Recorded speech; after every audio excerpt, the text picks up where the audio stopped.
رسول اللہ صلی اللہ علیہ وسلم نے فرمایا، اسلام کی بنیاد 5 چیزوں پر ہے۔ 1، اس بات کی گواہی دینا کہ اللہ کے علاوہ کوئی معبود نہیں اور محمد صلی اللہ علیہ وسلم اللہ کے رسول ہیں۔ 2، نماز ادا کرنا۔ 3، زکوٰۃ دینا۔ 4، حج کرنا۔ 5، رمضان کے روزے رکھنا۔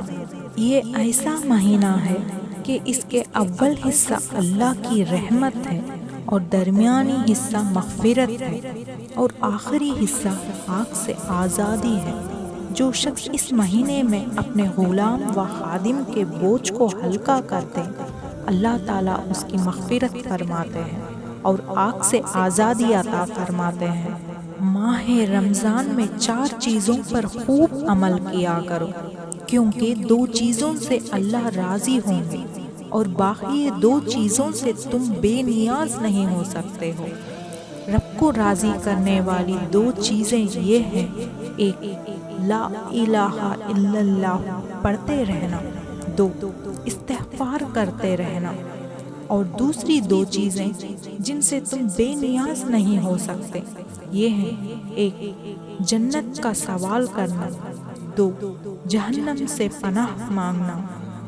رسول اللہ صلی اللہ علیہ وسلم نے رمضان المبارک کی فضیلت بیان کرتے ہوئے فرمایا، جو شخص رمضان میں ایمان کی حالات میں ثواب کی نیت سے عبادت کے لیے کھڑا ہو تو وہ گناہوں سے اس طرح پاک ہو جاتا ہے جس طرح اس کی ماں نے اس کو جنا تھا۔ رمضان المبارک کے ہر دن و رات میں اللہ کے یہاں سے جہنم کے چھوڑے جاتے ہیں، اور ہر مسلمان کے لیے ہر دن و رات میں ایک دعا ضرور قبول ہوتی ہے۔ ہر سال رمضان کی آخری عشرے کا اعتکاف فرمایا کرتے تھے۔ رسول اللہ صلی اللہ علیہ وسلم سے معلوم کیا گیا کہ رمضان کے بعد کون سے روزے افضل ہیں؟ فرمایا، شعبان کے۔ رمضان کی تعظیم کی وجہ سے عرض کیا گیا، کون سا صدقہ افضل ہے؟ فرمایا، رمضان میں صدقہ کرنا۔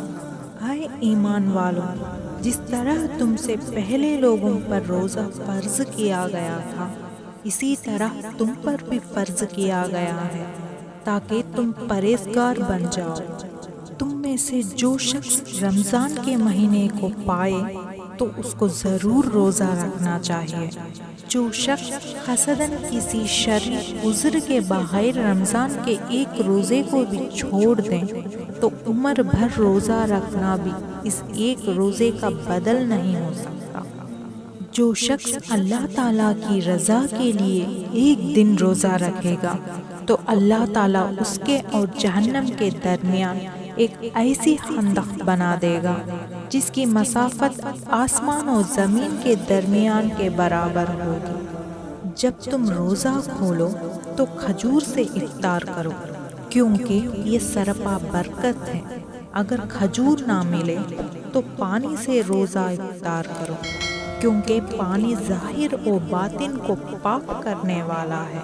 جو شخص کسی روزے دار کو افطار کرائے اس کے لیے گناہوں کے معاف ہونے اور آگ سے خلاصی کا سبب ہوگا، اور روزے دار کے ثواب کے مانند اس کو ثواب ملے، مگر روزے دار کے ثواب میں سے کچھ کم نہیں کیا جائے گا۔ صحابہ رضی اللہ عنہ نے عرض کیا، ہم میں سے ہر شخص اتنی وسعت نہیں رکھتا کہ افطار کرائے، تو آپ صلی اللہ علیہ وسلم نے فرمایا، یہ ثواب تو اللہ تعالیٰ ایک کھجور سے کوئی افطار کرا دے، یا ایک گھونٹ پانی پلا دے، یا ایک گھونٹ دودھ پلا دے، اس کو بھی مرحمت فرما دیتے ہیں۔ جو شخص حلال کمائی سے رمضان المبارک میں روزے دار کو افطار کرائے اس پر رمضان کی راتوں میں فرشتے رحمت بھیجتے ہیں، اور شب قدر میں جبرائیل علیہ السلام اس سے مصافحہ کرتے ہیں، اور جس سے جبرائیل علیہ السلام مصافحہ کرتے ہیں اس کی پہچان یہ ہے کہ اس کا دل نرم اور آنکھوں سے آنسو بہتے ہیں۔ جو شخص بیمار ہو یا سفر میں ہو تو دوسرے دنوں میں شمار کر کے اس میں روزہ رکھنا واجب ہے۔ رمضان میں اگر کوئی شخص بیمار ہو جائے اور روزہ رکھنے کی طاقت نہ ہو یا سفر میں ہو اور روزہ نہ رکھا ہو تو بعد میں اس کی قضا واجب ہے۔ جو شخص رمضان کے روزوں کو رکھنے کے بعد شوال کے 6 روزے بھی رکھے تو وہ پورے سال کے روزے رکھنے کے برابر ہے۔ جو شخص شوال کے پورے مہینے میں کبھی بھی ان 6 روزوں کو رکھے گا تو وہ اس فضیلت کا مستحق ہوگا۔